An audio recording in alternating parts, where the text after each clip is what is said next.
On May 4, 1945, the damaged Tangamanda Bridge over the Elbe River stood as the last crossing. Shattered steel beams groaned under the weight of thousands of German soldiers moving through the twisted remnants of what had once been a modern bridge. It had been destroyed by retreating Wehrmacht forces on April 12th.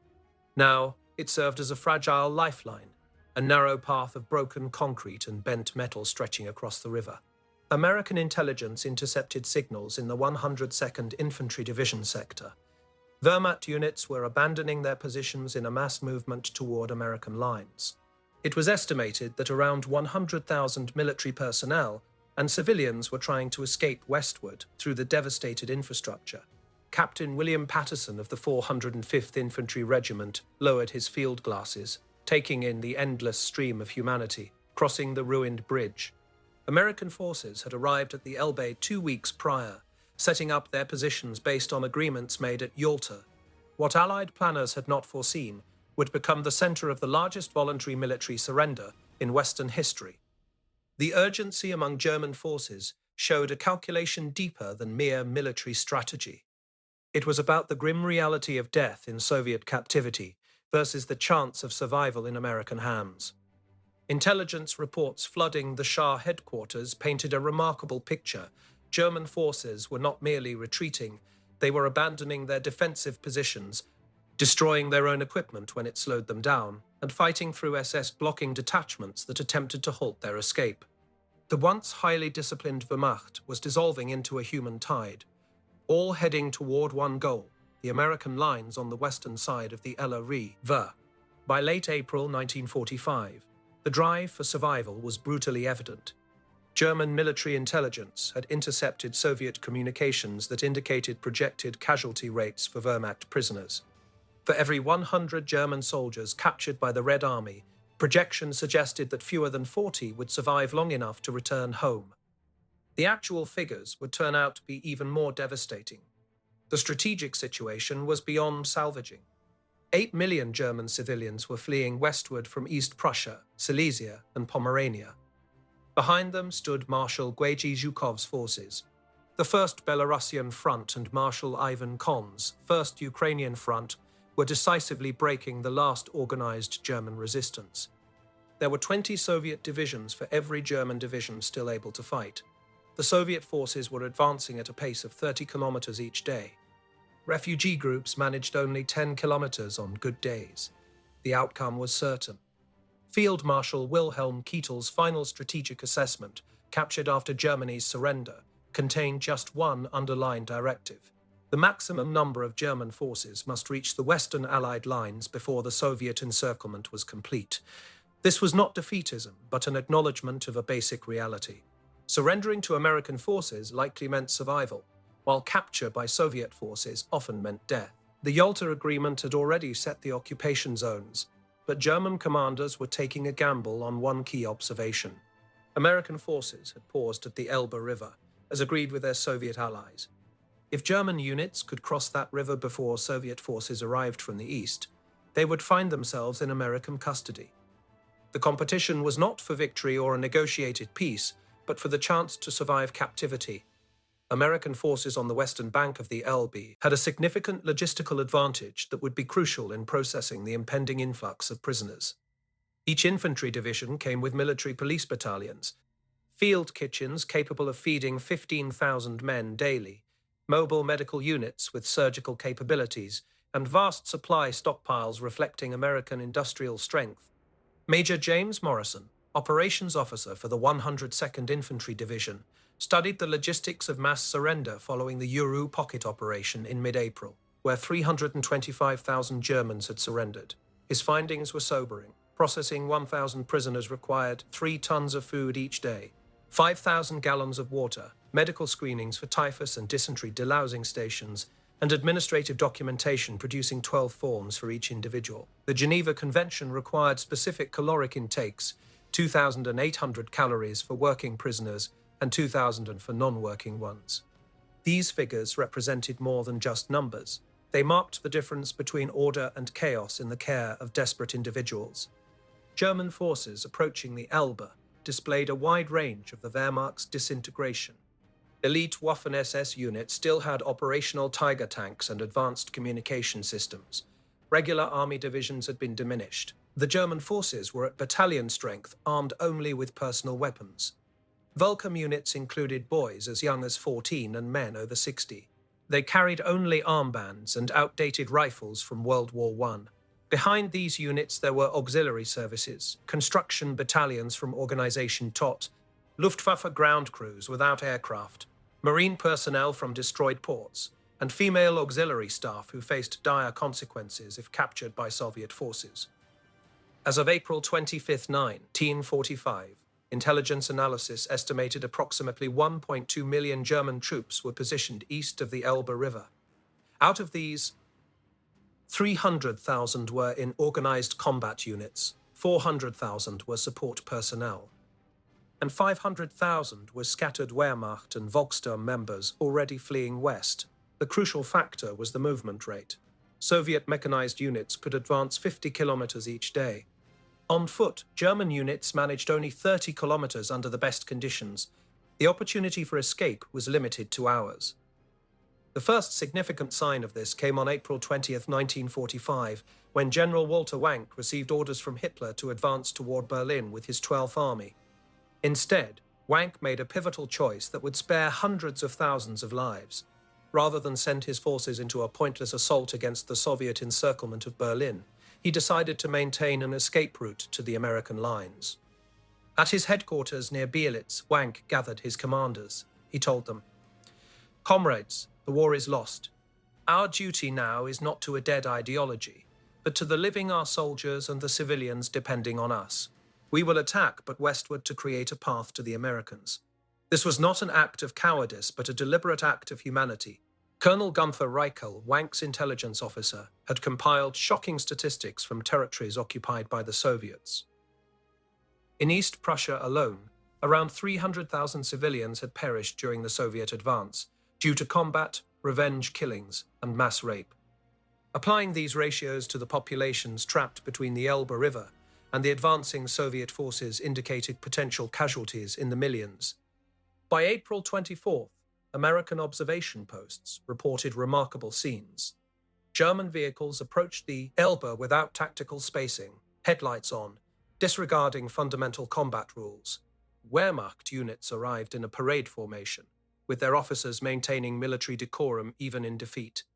They were not disorganized rabble, but orderly forces choosing surrender over continued battle. Captain Robert Thornton, who led a reconnaissance company of the 2nd Armored Division, communicated with division headquarters. He reported that German forces nearing their positions were not attacking. Instead, they were displaying white flags and asking for terms. Within a few hours, what started as a trickle turned into a flood. On April 24th, the United States 9th Army processed 3,000 voluntary surrenders. The following day, they recorded 7,000, and on April 26th, the number reached 15,000. These were not soldiers captured in combat, but units choosing to surrender while still armed and capable of fighting. The prior surrender of the Ruhr Pocket had set this precedent. When Field Marshal Walter Model decided to dissolve Army Group B instead of formally surrendering, 325,000 German troops surrendered to American forces. The treatment these soldiers received, food, medical care, and protection from revenge-seeking displaced persons quickly spread through informal communication networks. American signals intelligence picked up impressive conversations among German units. On April 27th, the commander of the 3rd Panzer Corps sent a message stating, "Americans are honoring the Geneva Convention at all collection points. Medical treatment is provided and food distribution is confirmed." This last point was crucial. German forces had endured starvation rations for weeks. The psychological impact was immediate and profound. Units that had fought fiercely for 6 years suddenly only wanted to reach President Corps American lines. Sergeant Wilhelm Becker of the 21st Panzer Division later recalled, "We had heard that the Americans fed prisoners, offered medical care, and did not shoot the wounded. After years of total war, such kindness seemed impossible. Yet we raced toward it. Reaching American lines, however, meant navigating a deadly gauntlet. SS blocking detachments were ordered to execute any soldier who retreated without authorization. Military police set up checkpoints on all western roads, turning back or shooting anyone trying to escape. The SS remained fanatically loyal, even as the Reich crumbled, viewing surrender as betrayal instead of survival. The Battle of Halbe, from April 24th to May 1st, showcased the heavy human cost of the eastward flight. General Theodor Buss's Ninth Army, encircled southeast of Berlin, consisted of 200,000 soldiers and 40,000 civilians. Hitler ordered them to fight their way to Berlin and connect with the city's defenders. Instead, Buss coordinated. Wenk aimed to break out westward toward American lines. The breakout began at 8 p.m. on April 25th. The leading elements of the 11th SS Panzer Corps utilized their final fuel reserves to break through Soviet lines close to Halbe village. Following them was a remarkable procession. Combat troops, medical units, administrative personnel, civilian refugees, military families, and even regimental bands carrying their instruments all moved together. The column stretched 30 kilometers through the Spree forest. It was a winding mass of humanity stumbling through swamps and dense woods. Soviet forces responded with overwhelming firepower. Kusha rocket batteries bombarded the packed columns. Il-2 Sturmovik aircraft strafed everything in motion. T-34 tanks crushed both defensive positions and the soldiers manning them. The forest turned into a slaughterhouse. Bodies piled up at stream crossings where Soviet machine guns had perfect fields of fire. Wounded soldiers who could not keep up were left behind. Colonel Hans von Luck, who led the remaining Panzer Regiment, described the situation as a horror show. It was no longer a war. It felt like a massacre. Soviet artillery transformed forest paths into killing zones. We continued to move because stopping would mean certain death. I witnessed officers shooting their own wounded instead of allowing them to fall into Soviet hands. The statistics were dire. From the 200,000 who started the breakout, only about 40,000 reached Wenk's lines and eventual American custody.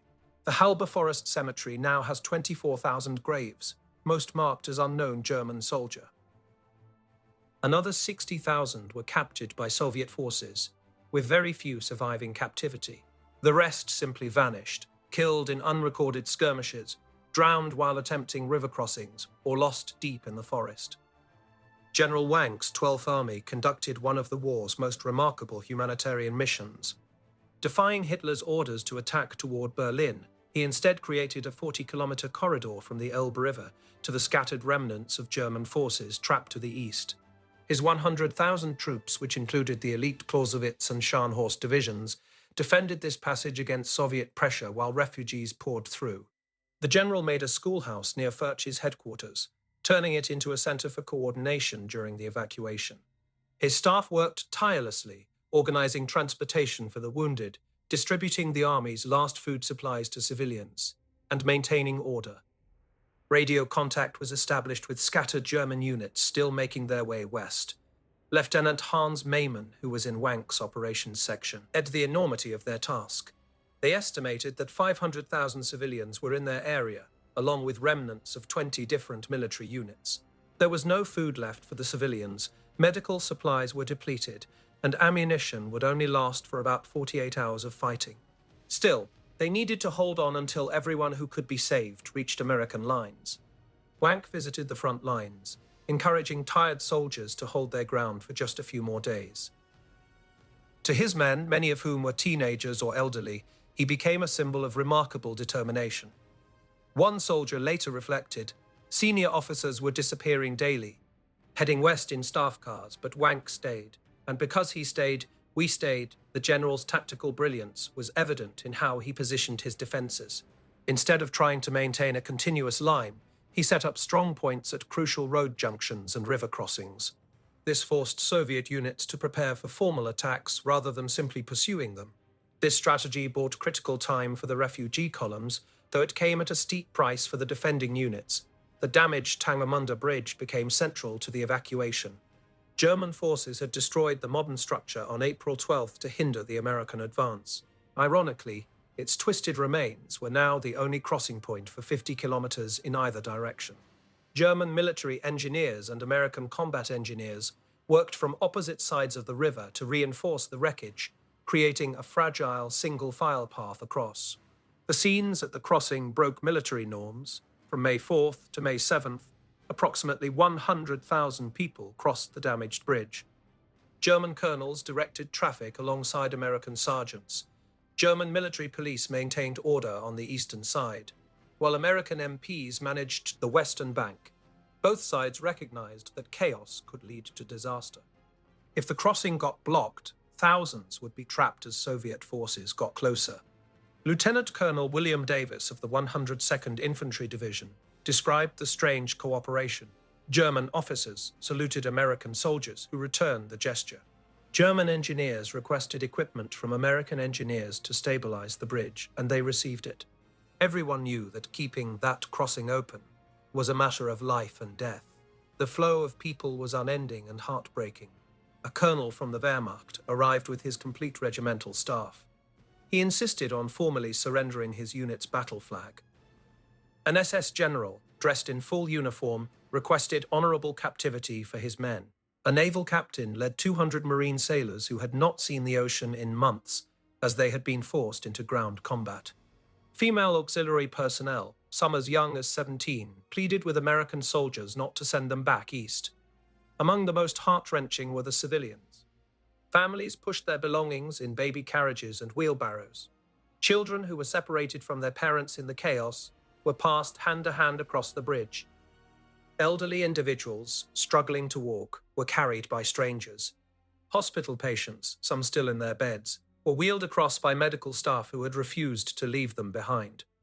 Master Sergeant James Patterson, who oversaw the western approach, later wrote, "They came in waves, from dawn to dusk, and even through the night by moonlight. Soldiers still held their weapons, which they stacked in piles. Women carried babies. Children, looking like they should be in elementary school, appeared in Wehrmacht uniforms. Old men wore Volkssturm armbands. Nobody ran, nobody resisted. They were just grateful to reach our side." The sheer number of people overwhelmed the American administrative system. The Geneva Convention required specific documentation for each prisoner, medical screenings, and adequate food and shelter. Properly processing one prisoner took 20 minutes. At the peak, 20,000 arrived daily. The system collapsed under the sheer volume. Colonel Benjamin Thompson, Chief of Staff for the 18th Airborne Corps, made a key decision: forget the paperwork. Focus on feeding them, delousing them, and providing medical attention to the wounded. Documentation could wait. Lives could not. This practical approach saved thousands but created years of administrative chaos. Families became separated in the confusion, with some never reuniting. Soldiers were detached from their units, making accurate casualty counts impossible. War criminals might have slipped through justice in the masses, yet the alternative, turning people away, was unimaginable. The medical crisis was severe. Army medical units estimated that 30% of surrendering Germans required immediate care. Malnutrition was widespread after months of starvation rations. Typhus, spread by lice, threatened to reach epidemic levels. Combat wounds, untreated for weeks, had turned gangrenous. Battlefield surgery units, meant to treat dozens, were managing hundreds of patients each day. Captain David Miller, a medical officer with the 330th Medical Battalion, carried out surgery for 72 continuous hours. These weren't fresh injuries from combat. They were weeks old, infected and untreated. Men had been walking on broken bones, still fighting with shrapnel embedded in their bodies. Women auxiliaries had injuries from assaults that went untreated. Children suffered from malnutrition so severe they couldn't even stand. The supply situation stressed even the abundance of the American forces. A Cocos a Navi single infantry division was tasked with carrying rations for 15,000 men for a week. However, by May 5th, they were trying to feed 60,000 prisoners, along with countless civilians. Emergency convoys operated non-stop from rear depots. C-47 transport aircraft dropped supplies by parachute. The Red Ball Express, which had supported General George Patton's advance through France, was brought back to support surrendered enemies. At Supreme Headquarters Allied Expeditionary Force, General Dwight Eisenhower found himself in a tough position. The agreements made at Yalta were clear. German forces were to surrender to all allies at the same time. Allowing separate surrenders to Western forces while still engaging the Soviets would break inter-allied agreements. Yet the humanitarian disaster was undeniable. On May 4th, Admiral Karl Donitz, who had taken over from Adolf Hitler, sent Admiral Hans Georg von Friedberg to negotiate with Field Marshal Bernard Montgomery. Friedberg's proposal was straightforward. He suggested the immediate surrender of all German forces in northwest Germany, Denmark, and the Netherlands to the Western Allies, which would allow for maximum evacuation from the east. Montgomery, bound by Allied agreements, could only accept an unconditional surrender to all Allies. But he also recognized the human aspect. In his memoirs, he noted that the Germans were not merely looking for military surrender. They were seeking protection from Soviet revenge. As soldiers, we could offer them honorable captivity. What the Russians had in store was uncertain. The temporary solution was practical. German forces that reached American lines before the official surrender on May 8th would be processed as prisoners. Those who arrived after would fall under repatriation agreements with the Soviets. This created a critical deadline. They had to cross the Elbe River before midnight on May 8th to avoid Soviet captivity.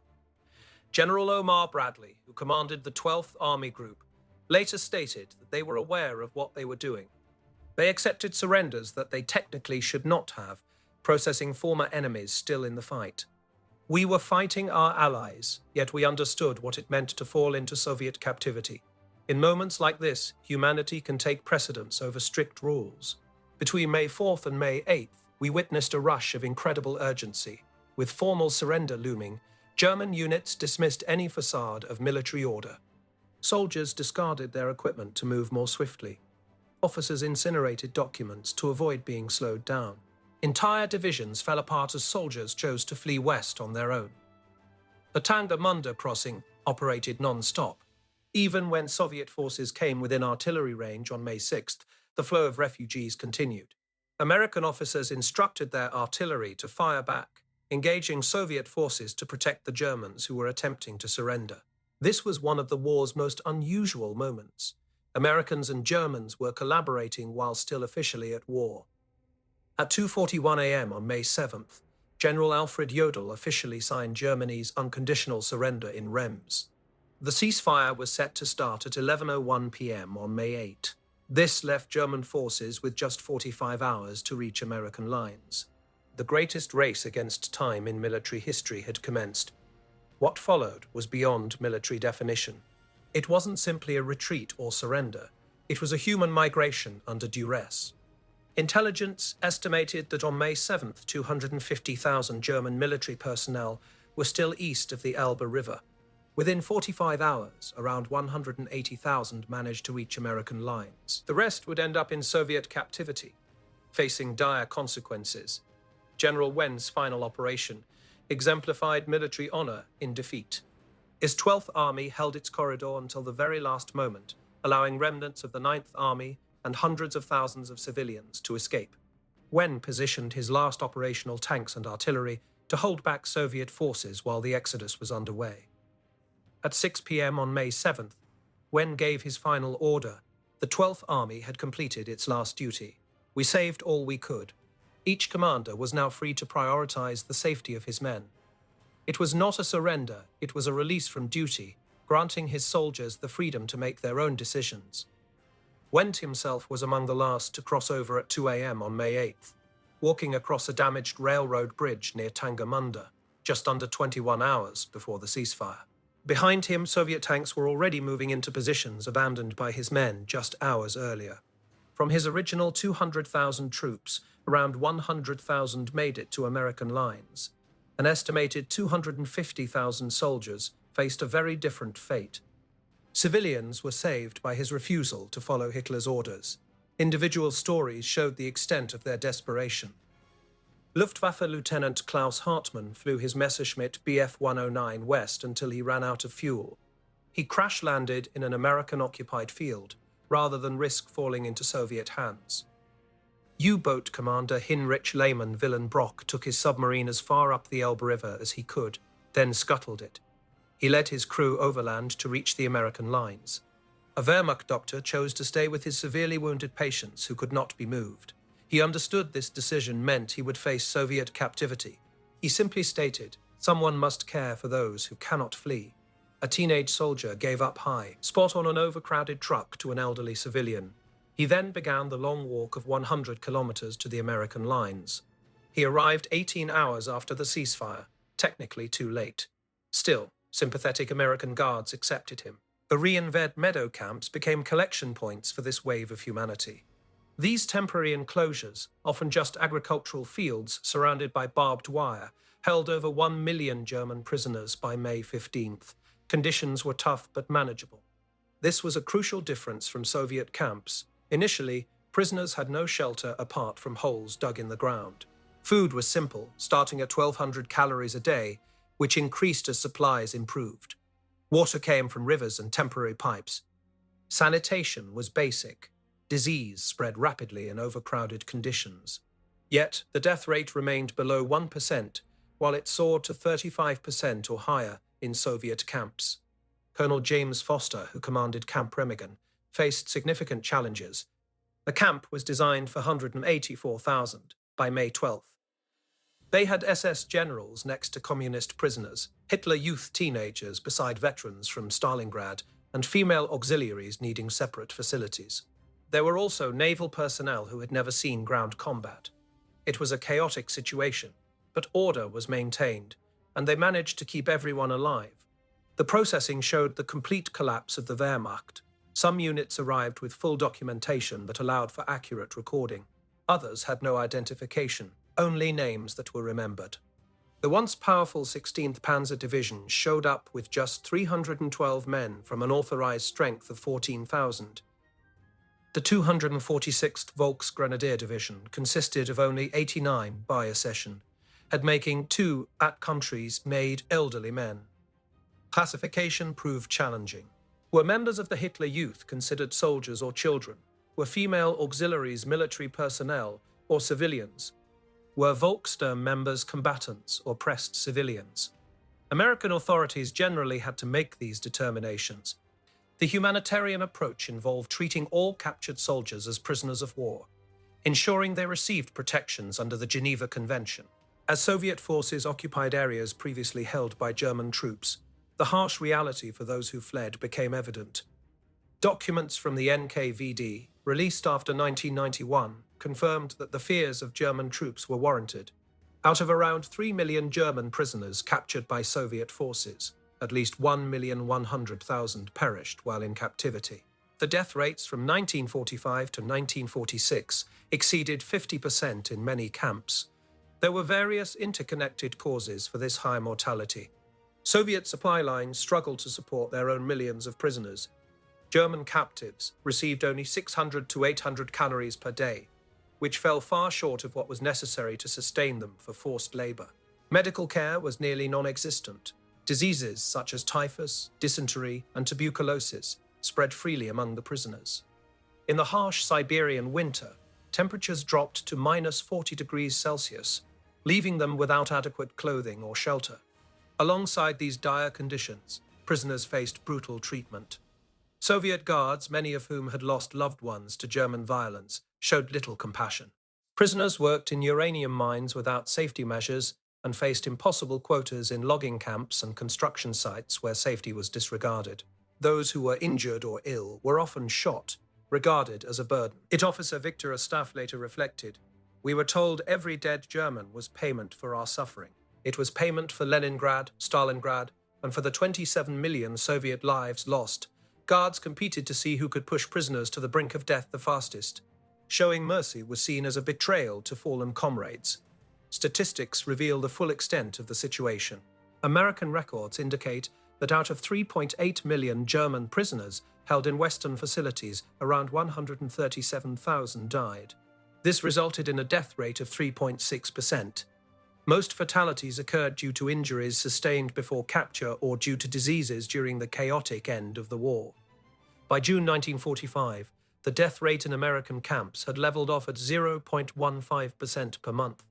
In stark contrast, Soviet records reveal a catastrophic situation. Official Soviet figures acknowledge 356,700 deaths among German prisoners, yet German research suggests the true number surpassed 1 million. The Maschke Commission reported that of the prisoners captured in 1945, fewer than half survived to 1950. There was a significant difference for specific groups. Members of the Waffen-SS had a survival rate of only 20% in Soviet camps compared to 95% in American custody. Female auxiliaries faced systematic abuse in Soviet confinement, while Americans typically released them within months. Teenagers from the Hitler Youth were often executed on the spot by Soviet forces, seen as fanatical fascists.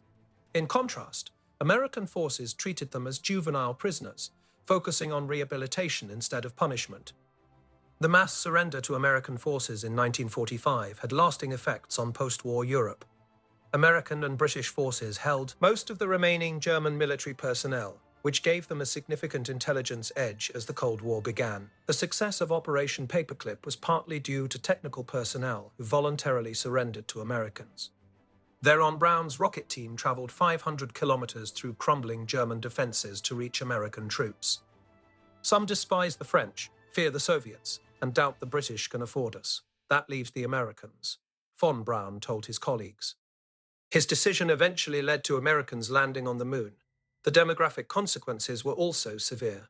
In East Prussia, Silesia, and Pomerania, the male population of military age was nearly wiped out, whether killed in combat, fleeing west, or captured by the Soviets. Many family lines were completely erased. The German Democratic Republic faced a significant struggle for decades due to the gender imbalance caused by the loss of so many men.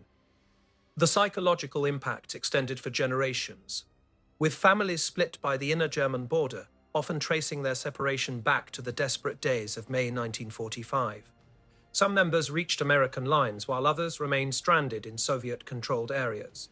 The randomness of survival based on which army captured you became a defining trauma in the German post-war experience. By 11:01 hours on May 8, 1945, when the ceasefire took place, American forces had processed around 1.5 million German military prisoners in the final 3 weeks of war. The 102nd Infantry Division alone accepted the surrender of 313,000 enemy troops, which was more than the entire German army that invaded Poland in 1939. The final numbers shocked contemporary observers. The United States Ninth Army reported 423,000 prisoners taken between April 20th and May 8. The First Army processed 387,000. Analysis revealed that fewer than 20,000 were captured during actual combat. The majority surrendered voluntarily, often fighting past their own lines to do so. General Omar Bradley later remarked, "We prepared for victory, not for this. The German army did not just surrender, it unraveled. Men who had fought fiercely for 6 years suddenly cared only about reaching American lines. They understood what we later came to learn. Surrendering to us meant the chance for life. Being captured by the Soviets usually meant death." The numbers kept climbing even after the ceasefire. From May 8th, 31st, about 874,000 German soldiers found their way to Western Allied lines from areas controlled by the Soviet Union. They managed this through escape, confusion in administration, or understanding by American and British forces regarding deadlines. Individual stories highlight the human side behind these statistics. Corporal Friedrich Müller, who surrendered at Tangamanda on the 5th of May, kept a diary during his captivity. He wrote, "The first day without fear in 6 years. The Americans gave us bread. Real bread, not sawdust. A guard offered me a cigarette. I cried. After what we did, why do they treat us like humans? Nurse Hildegard Schneider crossed the Elbe River with a military hospital unit. She recalled having 300 wounded soldiers. The Americans accepted them all, even the SS men. American doctors worked through the night, saving German soldiers. One of them told her, 'The war's over. Now we are just doctors, and you are just patients.' She could hardly believe that such kindness existed." Private Hansbauer, who was 17 years old, later said, "I was told the Americans would torture prisoners. That surrender brought dishonor. Instead, they gave me chocolate. I hadn't seen chocolate in 3 years. A medic treated my infected wound. An officer even asked if I could reach out to my mother. They treated me not like an enemy, but as a boy who had been forced to fight." Former SS officer Wilhelm Hartung expected to be executed. Instead, he was given medical care for his wounds. and eventually released. He reflected, "I deserved no mercy. My unit committed terrible acts. Yet, the Americans treated me according to the law, not out of revenge. That mercy haunted me more than any punishment could have." General Walter Wayne survived the war and lived until 1982. In a 1975 interview, he looked back on those desperate days. "I disobeyed Hitler's orders and would do so again. My duty was not to a dead ideology, but to the living men under my command. Every soldier we got across the Elbe River was a victory. Every civilian saved was a triumph. We lost the war, but in those last days we saved what could be saved human lives." Wen never showed regret for his defiance. He said, "Hitler ordered us to sacrifice ourselves for his delusional fantasy. I chose instead to save my men for their families and for Germany's future. Between honor and humanity, I chose humanity. History can judge whether I was right.